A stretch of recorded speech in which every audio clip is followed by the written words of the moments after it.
So I just pulled up to the grocery store. I'm about to run ahead and grab my daughter some lunch meat so she can make some sandwiches because she don't like the school lunch. So she said, Dad, can I start packing my own lunch? No problem, baby girl. I got you. We already got fruits, vegetables, and all that stuff at the house. Juices, water. So I just came to get her some lunch meat because she wanted to make sandwiches. But I want to take y'all to the beginning of why I filed for custody of my child and everything that occurred up until that point. So me and the mother of my child, we've been split for about 5 years now. Things just wasn't working out in the relationship, so I decided to roll.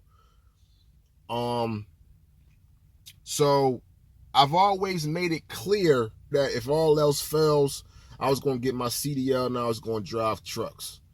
I've tried several different business ventures, and some of them didn't really take off the way I would have liked them to take off. So I got my CDL, started driving trucks. I told her, hey, within this first year to 2 years, I'm going to kind of be on the road. So I started giving her some money. Every week I'm giving her a couple of dollars. It wasn't nothing crazy. $300-400, something like that. Because I knew that I wasn't going to be there every day. I'm there on the weekends though, but I'm not there every day, Monday through Friday. She has our daughter and I'm popping up, on the weekends. Sometimes every other weekend, depending on how far away I am. Sometimes I may be in Idaho. I may be in, Florida. I may be all over the place. So if I'm close, I'll take that ride, be there on the weekend, spend some time with our daughter, and then I'm back on the road. So once I kind of put in my time on the road, my company the company that I work for, gave me a more local position. So I told her, I said, hey, now that I'm local, I would like for our daughter to come stay with me. I missed some time with her, putting her on the bus and things like that. I want that back. So she's like, all right, that's cool. Ain't no problem. So I'm like, all right, bet. So in the summer times, our daughter would come stay with me. So I'm anticipating her coming to live with me permanently as she transitions from elementary school to junior high school. Junior high school, she has to switch to another school anyway. So at that point, she was going to come stay with me. So I'm like, all right, cool. So as things are leading up to her to go to junior high school, I'm setting up things. I'm getting me a bigger crib, getting a couple cars so I can have some transportation. Because keep in mind, as a truck driver, I've always been traveling. So it wasn't really a need for me to have a crib or cars because I'm always on the road. So I'm getting all these things now. Like I said, I'm getting a crib, getting some cars, and just getting myself stable. So as we're getting close to our daughter graduating and coming to stay with me, things started, getting a little out of control. For one, her mother got into a bad car accident. And this was in, I want to say 2022 or 2021. Whatever the year was that she got into the car accident, she had a year ahead vehicle. Meaning if it was 2021, she had a 2022 vehicle. If it was 2022, she had a 2023 vehicle. I think she had like a Honda Accord or something like that. And it was a nice car. But the windows was tinted. She got the windows tinted and she wears glasses. So I'm asking her when she's getting the windows tinted, like, hey, do you think that's going to be a good idea? Because I've had several vehicles that's been tinted out. And I'm like, yo, at nighttime, it gets kind of hard to see when you got a car with tinted windows. So are you going to be cool? She's like, yeah, don't worry about it, this, that, and the third. So she wound up getting into a car accident. She's coming out of like Dairy Queen or something like that. And somebody hit the passenger side of her vehicle. Now, our daughter sits in the passenger side of that vehicle. So when I got the phone call, she got into an accident. My daughter said, yo, the person hit my side. She was extremely scared. Luckily she came out okay, but the accident was deemed the mother of my child's fault. So that was the first strike. So we got our daughter checked out, made sure she was cool. I don't think that she had a seatbelt on at all. So after that incident, what was the next incident? After that incident, it was like a COVID outbreak at the school. And the school kept calling like, hey, you know, we're evacuating the school. We're sending all the kids home. We need you to come pick up your child. So from what I understand from the police report, because it was a police report filed for this incident, she kept telling the school like, hey, I'm going to be there. I'm on my way. And then just never showed up. They would call her back. She would say it again. Hey, I'm on my way. I'm close by. And she never showed up. So I think they called like child services or something like that. And also the police were called.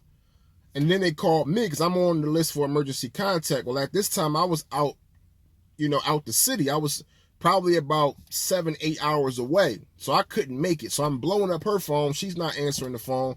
And she's famous for doing that. So I'm like, God damn. So I think she finally wound up getting there like at the last minute before they was about to take like drastic measures and have like the police either take her or child services take our daughter. So that was strike number 2. Let me run in here and grab her stuff real quick because I know she got to make sandwiches. She got school tomorrow.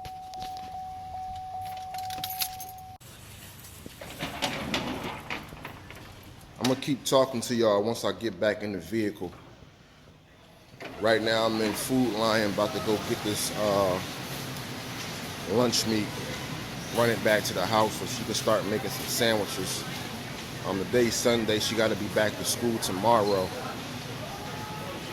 So I just wanted to have everything together, get a good night's rest, and not be up too late. So I'll talk to y'all further once I get back in the vehicle. So I'm leaving out the grocery store. Just got my daughter, our little lunch meat and all that stuff. About to run it back to the house. Oh, man. But let me touch a little bit more before I get back to the house and get in traffic and got to get off my phone. So we left, where did I leave off at? The car accident. I forgot that.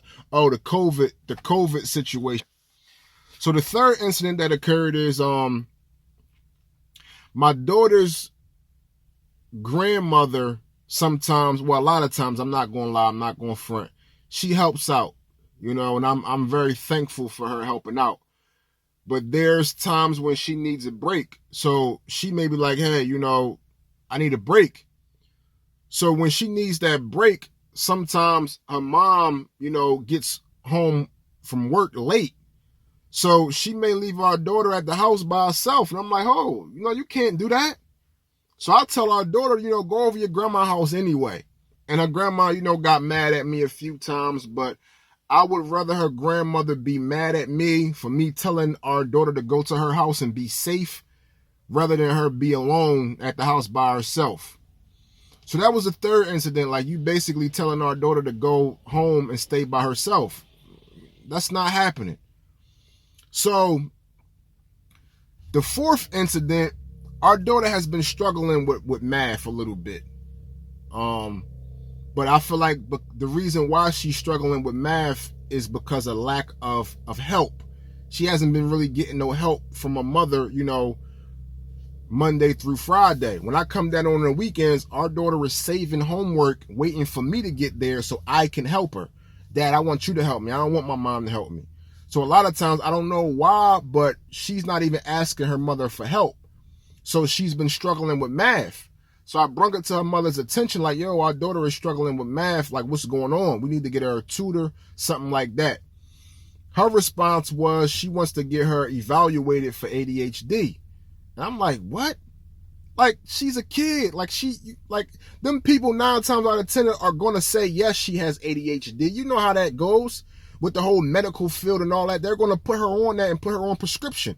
So you would want our daughter to be on prescription for the rest of her life because you don't want to sit down and buckle down and help her with math and come up with some type of routine so she can learn her math. That's a strike right there. I'm not putting my child on no ADHD medicine. You know, them diagnosing kids with ADHD, I don't even think that that's been proven. That's just like people's opinion. You know, kids learn differently. One kid may learn something faster than another kid because they're interested in that particular thing. Another kid may learn something faster than another kid because they're interested in that particular thing. Our daughter, I don't think, is really interested in math, so she's learning it at a slow pace. But that don't mean she has ADHD. You're ready to put her on prescription, and these prescriptions have side effects. So that's a strike right there. So then let me get this this lunch meeting stuff to the house, man. I'm about to get back in traffic. I don't want to be on my phone while I'm driving. Just bear with me. But I'm about to get back to the house. When I get back to the house, I'll get back on y'all and pick up where I left off. So I'm almost at the house.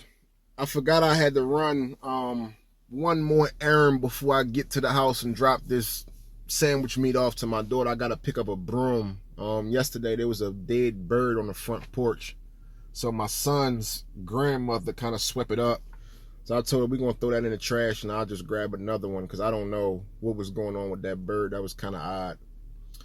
But I want to pick back up where I left off at. So when me and the mother of my child split, she got into a new relationship, which, I mean, that's, you know, something that I anticipated was going to happen. You know, you're going to get into a new relationship. There's going to be a guy that you're dealing with that's going to potentially be around our daughter. And I'm cool with that. As long as me and May have a conversation and have an understanding, I don't got no problem with that. So she got into the new relationship, and me and this guy didn't have any problems. I made my presence known, let him know, hey, you know, my daughter has a father. She's not looking for that, so don't come in the picture thinking that you have to play that role. If you're going to do something genuine for my daughter, I'm cool with that, you know what I'm saying? But she doesn't need a father. So, you know, he understood that. So later on down the line, this man died in the mother of my child's house, in front of our daughter. So our daughter is literally giving this man CPR, you know, pushing on his chest, trying to get him, you know, to breathe again. For some reason, you know, he just dropped dead. So after that situation, you know, my daughter was crying because, I mean, she was cool with dude.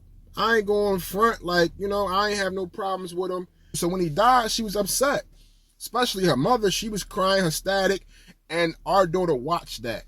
So after this man passed away, her mother moved on, like immediately.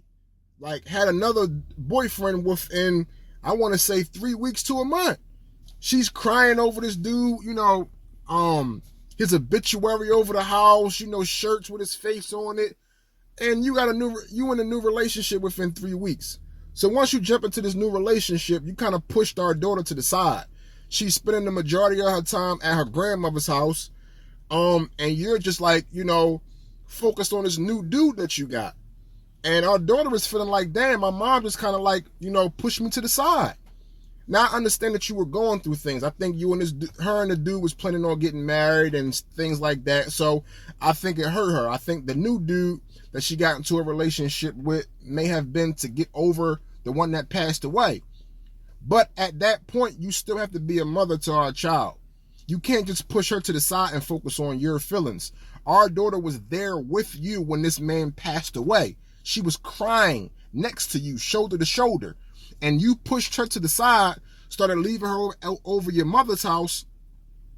It started to become where she was at her grandmother's house every single day, sometimes for weeks. You know what I'm saying? She's calling her mom like, yo, where my mom at? Nowhere to be found. You know what I'm saying? Now she's anticipating for me to come visit her on the weekend because she's like, yo, you know, where's my parents at?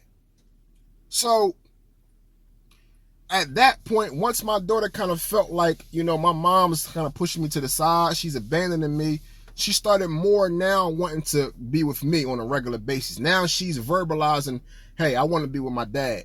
You know what I'm saying? Like my dad, he's consistent. When I call him, he's picking up the phone. I want to be with my dad. I don't want to be with my mom anymore.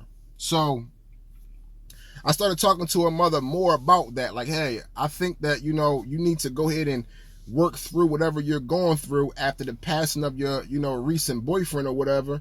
And let Aaliyah come be with me while you kind of work through that. And it was like she was kind of fighting me on it. I don't know if she felt because the boyfriend passed away. Now her daughter was leaving. Everybody in her life is just leaving. I left. So maybe she felt like everybody is kind of abandoning her, but I don't know. But all I do know is our daughter was suffering, from you kind of like leaving her behind. So in the beginning, like I said, when I talked to her about it, she was with it. She didn't have any problems. So as the school year starting to end, I started, making it clear like, hey, Aaliyah's going to be with me for, junior high school year. And then she just kind of started like, no, I don't think that she should be with you. I think we should just keep her with you for the summer. And I'm like, yo, you got into a car accident. A lot of times she's over her grandma's house and not with you. You're leaving her home by herself. Your last boyfriend died in front of her. Like, I think that she needs to be with me. She needs a change of scenery because at this point, her mental health is at risk. Her self-esteem is at risk because she's feeling abandoned. And then at times, like, she's not even dressing properly. I call our daughter in the morning like, hey, what you got on, baby girl? She may be trying to go to school in fucking pajamas. I'm like, yo, take that shit off. Go in your car. I just bought you a brand new sweatsuit, new sneakers. Go put all that stuff on. What are you doing?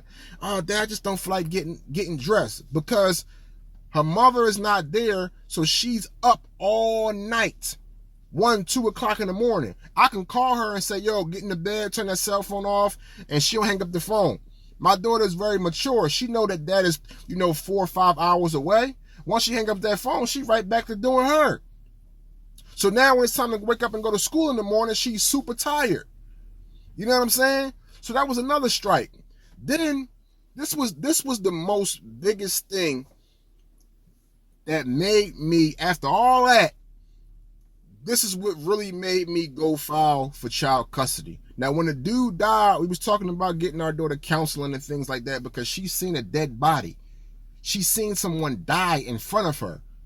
That's very, dramatic, traumatic, if I said the right word, traumatic for a child. You know what I'm saying? She needs counseling. You need counseling. Y'all need to go to counseling together. But her mother never did that. She just got a new boyfriend within 3 weeks to a month and moved on. You know what I'm saying? So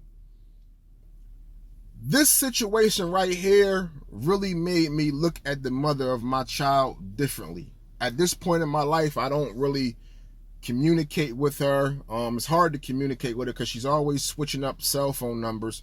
But I just totally look at her differently. There was an incident where our daughter came home, and I guess they was about to prepare dinner. And our daughter's like, Mom, well, I already ate early. I think I'm just going to go to bed. I'm tired. Her mother tells her, no, you're not going to go to bed. You're going to help me cook. So our daughter was like, no, I'm not going to help you cook. I'm tired. I want to go to bed, Mom. I'm going to bed. So don't you know that this woman picked up the phone and called 911 because my daughter did not want to help her cook a meal. She called the police on our daughter. So after our daughter witnessed your boyfriend pass away and she's crying out of her mind, you then call the police on her because she doesn't want to help you cook a meal. After you've been leaving her over your grandmother's house for days and weeks at a time while you're trying to cope with this death of your last boyfriend with your new boyfriend that you had within 3 weeks to a month. So our daughter is like, no, I want to go to bed. She picks up the phone, called 911. So the cop came. And my daughter is bawling, crying. I'm talking about crying out of her mind, thinking that she's about to go to jail. And when she called me, she's like, you know how some people, they cry so hard they can't catch their breath? That's how she's crying. Like she can't even catch her breath. So I'm like, yo, what's wrong with you? Mom called the cops on me because I didn't want to help her cook. I leave my job. I'm on my way there immediately. She calls the police on me. knowing that when I get there, it's going to be a problem. So she calls the police on me, telling the cops that I want to, take our daughter away from her, asking the police for advice and things like that. And I have all this, I have all these police reports.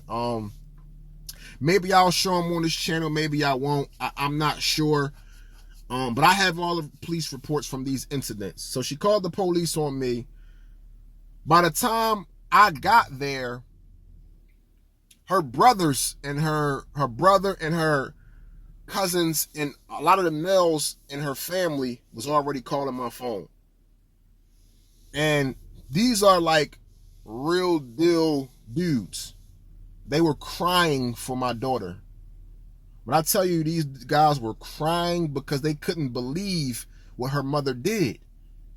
You don't call the police on your own child, especially for not wanting to help you cook a meal. At this time, I want to say my daughter was 10 years old. It's not her responsibility to cook dinner. That's your responsibility as a parent. So at that point, I get down there, I pick my daughter up or whatever. I take her out for some ice cream and, we go do us daddy-daughter day or whatever. I kind of talk to her and I let her know, like, hey, dad's coming for you. So try your best to keep your composure, but I'm coming for you because you need to get out this situation. You need a change of environment. It's too much going on. You need a change of environment. And she's crying. She's mad. I don't know why my mom would call the cops on me. And luckily the cop was kind of cool. He didn't come in the house, on some, put your hands behind your back, try to put cuffs on her or anything like that. He just kind of really talked to our daughter and let her know, like, hey, you need to listen to your mom. I understand that y'all may be going through things, but she's the adult. He kind of was cool. So I salute that officer on that for not taking it to a whole nother level, because some cops would have came in the door, trying to put handcuffs on her, put her against the wall, search her, and took it to a whole nother level. So I was thankful on that we got a cool officer who kind of understood that this was like a nonsense type of call and really didn't take it, to extreme levels. Let me run in this Dollar General real quick and grab this broom so I can get this lunch meat and stuff to the house before it gets too late. Then I'll get back on here and discuss things further with y'all. Leaving out of Dollar General.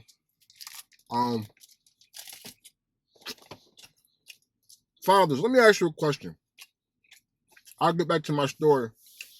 But when you're running errands, right, for the house or for the kids, do you pick yourself up a little something on the way?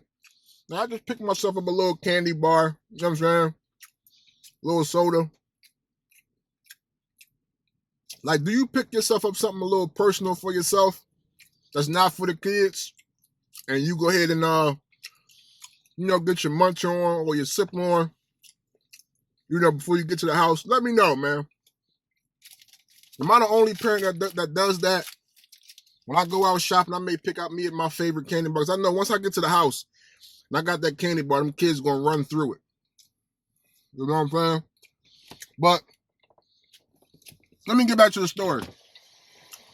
Excuse all the smacking and all that.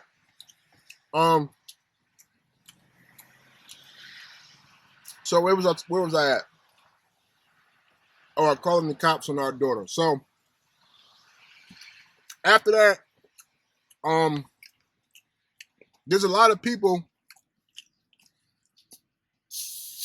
in my daughter's mother's family.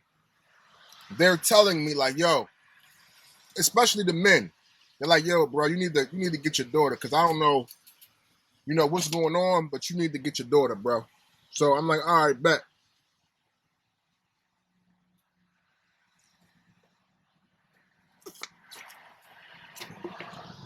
I know these sodas ain't good for you, but I love a good ginger ale. I don't know. It don't got no ginger in it. All bullshit in it. But I love a good ginger ale. But the males are telling me, like, yo, you need to get your daughter, bro. So I'm like, all right, I'm on it. So now I'm calling to the courthouse, gathering up all the information I need to actually put this in action. So couple days go by, and ever since then, my daughter is like, Dad, I can't believe my mom called the police on me. Like, I really feel some type of way about that. How could she do that? So my daughter is like angry. She's upset. She's not really rocking with her mom at this point. She's like, yo, I don't believe that she did this. Like, I would never look at my mom the same. And I'm trying to convince her, that's still your mother. Not really bashing her, not really throwing her under the rug. Like, that's still your mom. Maybe she was going through something. I don't know why she did that. But I'm not really trying to throw her mother under the bus. So after that situation, like I said, now I'm calling the courthouse trying to figure out what I need to do. There was an incident where her grandmother's boyfriend got into like a physical altercation with her grandma. I don't know if he smacked her. I don't know if the grandma smacked him. I don't know what happened, but I know our daughter was there and she witnessed the whole thing. So again, the males and my daughter's mother's family came down. They attended the main man, made sure he got up out the house, and sent him on his way. So in the midst of that, my daughter's mother, she's the one, driving this man to the bus station, because I don't think he was from the area where they lived at. So she's driving the man to the bus station and things like that. After this man done put his hands on your mother, you're going to drive him to wherever he needs to go, catering to him like that. So again, my daughter, very mature. She's like, Dad, I don't like this guy. So now some time went by, and I think the grandmother and the dude wound up getting back together. He's back in the house after the physical altercation. So now my daughter is like, Dad, I don't even speak to this guy. So everybody in the house, the grandmother, my daughter's mother, are trying to force my daughter to speak to this guy, telling her that she's being rude and being disrespectful for not speaking to this guy. And my daughter is like, yo, I don't like him. Like, he put his hands on my grandmother. I will never respect him. I'm not speaking to him when I see him. I'm walking right past him. And they basically tried to like bash her for that. And I'm telling my daughter, like, yo, you're right for that. This man put his hands on your grandmother. You shouldn't respect this man. You know what I'm saying? Yes, walk right past him. So I talked to her mother about that. That was a problem. She's basically not seeing things from my point of view. She's like, oh, that's a grown man. She needs to respect her elders. I'm like, yo, she watched this man put his hands on her grandmother. Why would you want her to respect him? And that even goes back to before me and my daughter's mother got into a relationship. She was in an abusive relationship. Supposedly the guy that was with her before me was whooping her ass. But she never really wanted to tell her brothers or her cousins or anything like that, because I guess the dude had a big family and her brothers got a lot of guys behind them. And she's like, yo, probably would have been an all-out war, and I don't want my brother to go to jail behind that, this, that, and the third. So I'm like, yeah, I understand that. But I feel like that may be why she has sympathy, for her grandmother's situation. And I'm telling her, like, yo, what are you teaching our daughter? You're teaching her to allow men to beat on her and accept it? No, I'm not teaching her that. So that was a whole nother problem. Then after that, another incident, her mother, tried to put her hands on her. Like, our daughter had told her no for something. And then her mother, put her hands on her, like gripped our daughter up. Her and our daughter was kind of like scuffling, not really hitting each other, but like she was trying to like get her mom off of her and things like that. Her mom was like all up in her face and things like that. And that was another incident. So at this point, I'm coming down there every weekend now. Getting our daughter about that situation. Me and her are spending time together. She's telling me about things that's going on. She's not feeling her current living situation. She's like, Dad, I really want to come live with you. Can you please make that happen for me? Like, I don't want to be here no more. And sometimes she would be calling me at nighttime. Like, Dad, I just don't want to be here no more. Like, crying. So as me being a father, it's eating me up inside that my daughter is like in this situation, and these adults are like treating her like this and like creating this type of environment for her. So at that point, I had to do what I had to do. So I contacted the courthouse. Let me get this broom and stuff to the house, this lunch meat, so my daughter can start packing, getting her stuff together. Because I also got to cook dinner tonight. I think I'm gonna put something on the grill. I still got to go to the grocery store and get some stuff to put on the grill. I don't buy my meats and stuff from the Food Lion. I usually go to the Whole Food store that we have down here. So I gotta go there, but let me get this broom and stuff to the house, and I'll get back with y'all when I get to the house. So yeah, I just pulled up to the house. I'm about to drop this broom off and this lunch meat and stuff, so my daughter can get prepared for school tomorrow. Today is Sunday. Usually in my house on Sundays, that's the day we all clean up. We usually try to do something Saturday or either early in the morning on Sunday, and then we spend the rest of the day just preparing for the week, getting the house cleaned up, washing clothes. So she got to sweep her room up, do her laundry, get her hair done, get her clothes laid out. So let me call her right now so she can come down and get this stuff, because I got to run back to the store.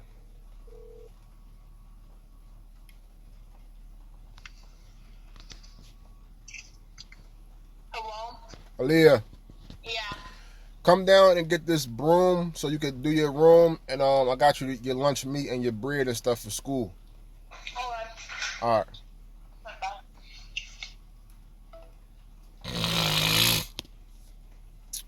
Yeah, she on her way down now. So after all that, I can't remember where I left off at, man. I gotta figure out how to start panning this camera back and forth so I don't have to keep cutting y'all out and cutting y'all back in. But after that, I want to say I left off where she called her mom was like assaulting her. So when her mom was assaulting her or whatever, our daughter decided, I'm gonna call the police on my mom. So she called the cops on her mom and things like that. And I was notified by the police. I don't know how they got my number, first of all, but I was notified by the police. And yeah, things just started spiraling out of control, man. So at this point in time, I said, y'all, I really gotta step in. I really have to start this process. I'm not relying on her mother to stick to her agreement and let our daughter come live with me. I really have to go ahead and start the process of filing for custody. So that's basically what I did. So once all these hold on. Here with a broom. Here with your lunch meat and stuff. Thank you. All right. Hey, I'm about to go to the store and get some meat and stuff to cook, so I'll be right back. All right.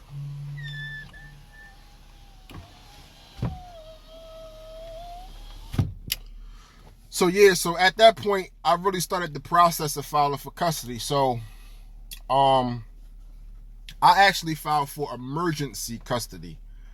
I didn't really want to waste any time. I put in a motion for emergency custody. So this is a little giblet for all the guys out here that's trying to get custody of their kid. If events like how I'm laying out happen, and you're like, yo, my child's mental health is in jeopardy, their well-being, their safety, their overall self-esteem is at jeopardy, I need to file for emergency custody. That's what you want to file for. So when you file for emergency custody, they're going to ask you to basically write out a couple paragraphs on what exactly is going on and why you feel as though you should have a motion or a hearing for emergency custody. And I think it may be a small fee for that. I don't remember the cost. I want to say it's no more than $100. It could be a lot less, but I don't think it's no more than $100, depending on where you stay. Like your state, depending on your state or your city, where you reside at. But keep in mind that you have to file for the custody order wherever the child currently lives. So let's say that you live in Florida, but your child lives in New York. You have to now go all the way to New York and file for the custody. So keep that in mind. If you have a child that doesn't live with you or in another city or state, you have to go to that city or state where your child is currently living at to file for custody. So I put in the motion The court hearing took, I want to say they pushed it until like probably about 2 months before I was able to get in front of the judge. Now, when I got in front of the judge, her mother was already fighting the case. I'm not really going to put all that out there just yet, but she was fighting the case. So because she was fighting that case, the judge wanted to push everything back until the outcome of the case that her mother was fighting was finalized. So being as though they wanted to push the case out, I asked for some type of custody to be issued during this waiting period. So they gave us 50-50. He didn't really lean towards me. He didn't really lean towards her at that point. But it was 50-50 up until this point. So now I can pull up, grab my daughter. It's not no problems. And something that I forgot to highlight is, before all this, I would call my daughter and her mom would like, mid-conversation, tell your dad you gotta call him back. You know what I'm saying? Mid-conversation, my daughter be like, oh, my mom is cutting my phone off. Because she had this thing where she was like, it was some type of app where she had access to our daughter's phone. She could see all her text messages, all her phone calls, and then she could shut the phone off whenever she want. Because I told her, I said, yo, you're letting our daughter be on social media and all these different platforms, and she's just a kid. I don't think that she should be on none of these platforms.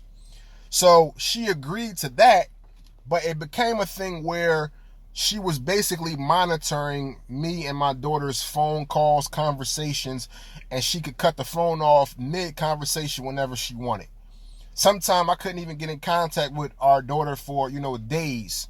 So now I'm worried, ready to leave work, jump on the road, and pull up to see what's going on because I can't get in contact with my child. All this stuff is going on. I need to know what's going on with my daughter. That became a thing where it's like she was monitoring the phone calls.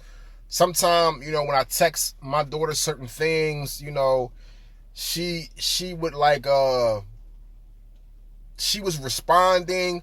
Like, it was just crazy, man. It was crazy. Like things that, a person should not have to go through. And I want to tell you, prior to all this, when me and her mother was in a relationship, her mother knows what type of father I am.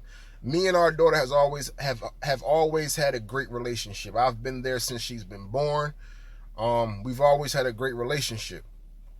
And it was a situation where her mother became homeless. She went to a homeless shelter, took our daughter with her because they only accept women with a child. Keep in mind, her mother never was homeless. Her mother, my daughter's grandma, had a house, and at the time I had a house. 3-bedroom apartment. It's only me living in there. So I got 2 extra rooms. Sometimes family members would come to visit me and take up one room, but it was always one room available. In fact, I had one room specifically dedicated to our daughter. It was decked out for our daughter. So she went to the homeless shelter, and that was a whole nother thing. You know what I'm saying? That situation was based on the fact that you didn't want no help. You felt like your mother was turning her back on you. You felt like I turned my back on you. And you just wanted to go to a homeless shelter. And in return, you dragged our daughter there, which she never had to be there. And she's around, women that's really been through things. Some of these women have been locked in closets for days with nothing to eat, in abusive relationships. Kids coming there that's been starving, been living in a car for months. You know what I'm saying? Some of these people have been in rough situations. And that was not the case for you and my daughter, speaking to the mother, of my daughter. So go back to the court order. So now I have 50-50 custody of our daughter. So after things, finalized with the mother of my daughter's case, we come back to court. The outcome of that situation was the outcome of that situation. So now now it's time for us to physically go to trial. Oh, what I forgot to add is when we went to court the first time, they assigned what you call a guardian ad litem to our daughter. Now this is like an attorney.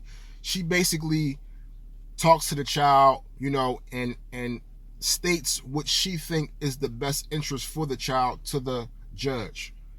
So we had a guardian ad litem. Me and her was kind of communicating or whatever, and nice lady. At least from my standpoint. So we go back to court.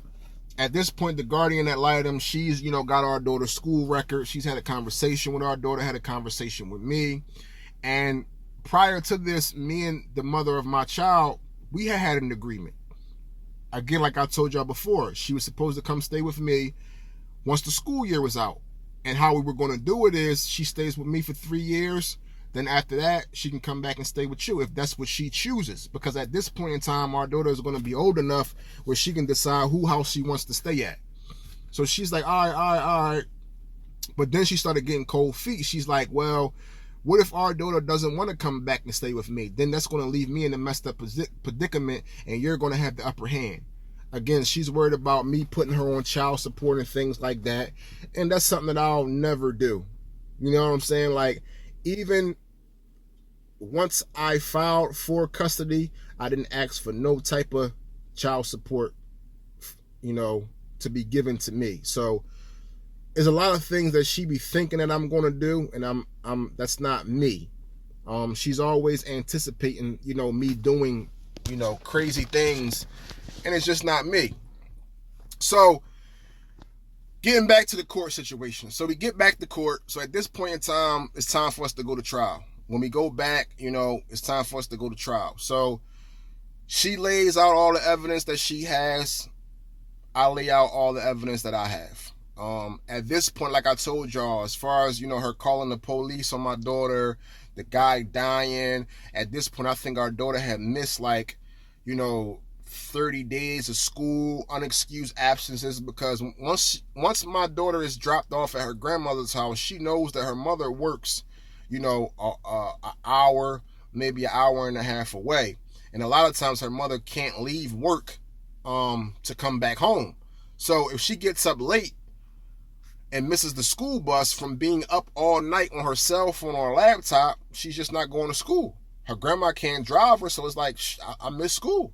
So our daughter was starting to understand that, and she was like getting up late, not going. And what's going to happen? My mom is at work. My dad is 4 hours away. I got up late. I ain't going. So that became a thing where she was missing school constantly. So we went to court. We lay out everything. This woman lied on me in court. Said a whole bunch of lies, man. I'm talking about a whole bunch of lies. But none of it really worked. Once I presented all my evidence, the judge wound up siding with me. So at this point, I have primary custody. Her mother gets the first 3 weeks of the summer, and then she gets holidays. Our daughter stays with me. You heard me? My daughter now stays with me. I'm the primary parent now. Matter of fact, let me show y'all something. So this is the original court document. If you see what it says, the parents shall share joint legal custody, and father shall have primary physical custody. Did you see that? Parents shall share joint legal custody, and father shall have primary custody. So, as you can see, I have primary custody of my child. Legally, we got joint custody, but I got primary custody. My daughter stays with me. I make a lot of the decisions, and she's in a safe environment where I ain't got to worry about her. The job that I have, I work probably 15 minutes from my house. You know what I'm saying? My daughter goes to school right across the street from my house. I live in a nice house, good area, and it's right by the school. So one thing that she will be getting is perfect attendance, unless, she has like a sick day or something like that. Obviously, if she's sick, I'm not going to make her go to school. But other than that, she's going to school. Even if she wakes up late, she'll probably get a tardiness for being late, but she's going to be able to go to school. You know what I'm saying? So after I received primary custody, her mother had the right to appeal it.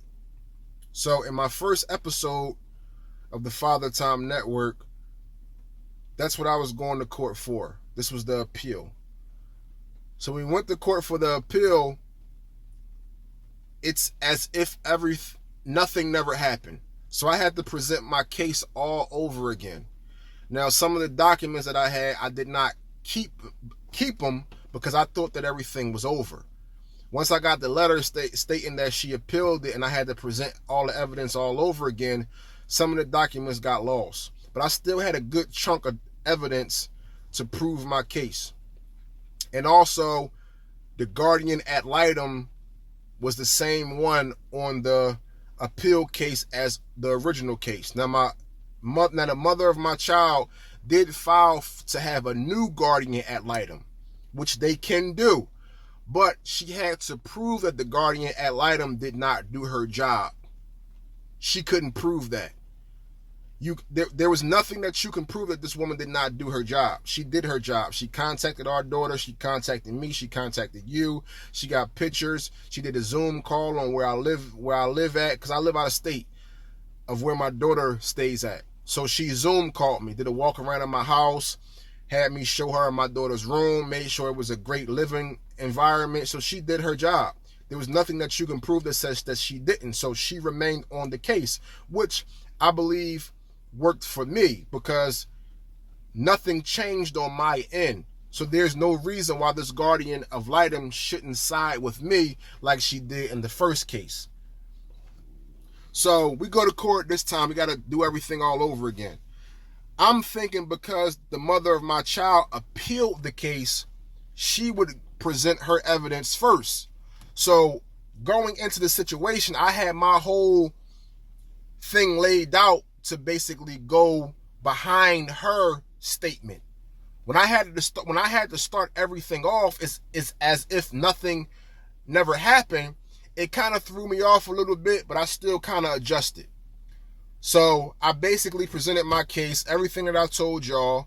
And then when it was time for this woman to present her case, it was just nothing but lies, man. I'm talking about like everything that I laid out, she, justified why it happened. She had the nerve to say that I put my hands on her. She was in a shelter because I was physically abusing her. That's why she was in a shelter and lost her job and things like that. She tried to say that I told my daughter not to get counseling when I told our daughter that you're not taking medication. I never told our daughter that you could not go to counseling. I said, you're not taking medication. You will never let these people evaluate you for ADHD and prescribe you medication because I don't want you on it. I don't believe that you need that. You just need a routine. You know what I'm saying? You don't need no medication. So she tried to make it seem like I told our daughter, like, her going to counseling and things like that, getting evaluated was a bad thing. In which I told our daughter again, you're not taking any medication. She also tried to tell the judge that I never gave her no money to help out with our daughter, things like that. I was paying her through Cash App. So anybody that's familiar with Cash App, you can basically title what the money was for. For me, every time I gave the mother of my child money, I titled it child support. So I had about a stack, probably about that thick of receipts from Cash App that I was paying this woman. And it worked out for me because on Cash App, she put her face. So you couldn't get around the fact that I'm sending you these payments when it says child support under it and it's your face on top. So those receipts worked out for me. She tried to lie and say I was paying her because I owed her money. Why would I label the receipts child support if I owe you money? Then she tried to pull up my arrest record. I have a small record from when I was like 16, 17 years old. She went back to when I was a teenager in a event to basically try to tarnish my character. Well, what she doesn't know is all those charges that I got when I was a teenager, I got all those charges expunged. Those charges are no longer on my record. I got what you call a pardon from the governor, and I'll teach men how to get that as well. If you have felonies or have had a felony, there's a way for you to get those felonies off your record and get all your rights restored. And I went through that process, but she didn't know that. So I countered all that. Then she tried to say I had an assault charge, which when I originally tried to leave the mother of my child, I told her it was over. I'm grabbing all my things and I'm leaving out the house. And as I'm grabbing my things, she's grabbing the stuff and putting it back into the closet. So I'm like, yo, what are you doing? Like, I'm done with this relationship. I'm out. You know what I'm saying? I just want my clothes. I want my TV. I had like a 65-inch, maybe a 55-inch TV, and I want my video game. With my clothes, my video game, my TV, I should be able to, get back on track and build myself back up. I just need something to basically like keep my mind off things, because I didn't really know what I was going to do. I had a few dollars, in the stash, enough to probably get me a little small apartment, and I would have to work myself up from there. But as long as I got my TV, my video game, my clothes, I'll be all right. So she would take all this stuff. So when it came time for me getting a TV, she basically told me I couldn't take my TV. She's keeping it. This is not yours and things like that. So the cops wound up being called, and in the state where she lives at, if the cops show up for a domestic dispute, somebody's going to jail because the state automatically takes over the situation. So me being a man, I said, you know what, go ahead, take me, man. You know what I'm saying? Before I let you take the mother of my child, even though she caused the situation, y'all could take me. So they took me. I wound up staying in jail for like 2 months behind the situation. She finally came to court, said that none of this stuff never happened, and they let me go. All charges were dismissed. But 2 months of my life went past, and I had to sit in the jail cell. You know what I'm saying? Behind this woman. So she lied about that. And then when I asked her, like, yo, have I ever been convicted of anything violent? She's like, oh, I don't know. I don't know. You're lying. I asked her, was she involved in it? No, I was not involved.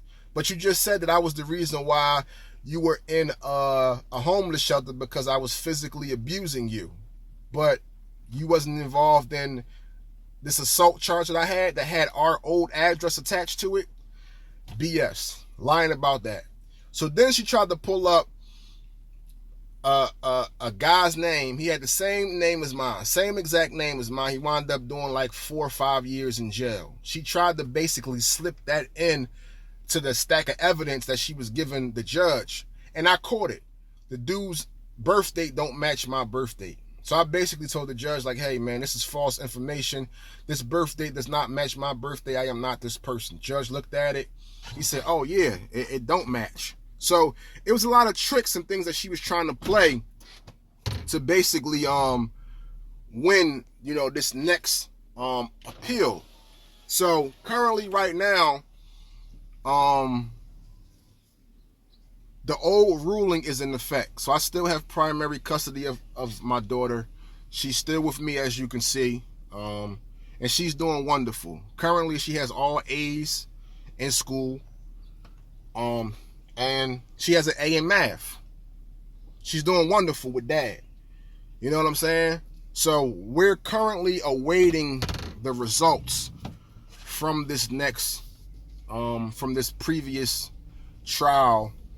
The judge is going to mail his results.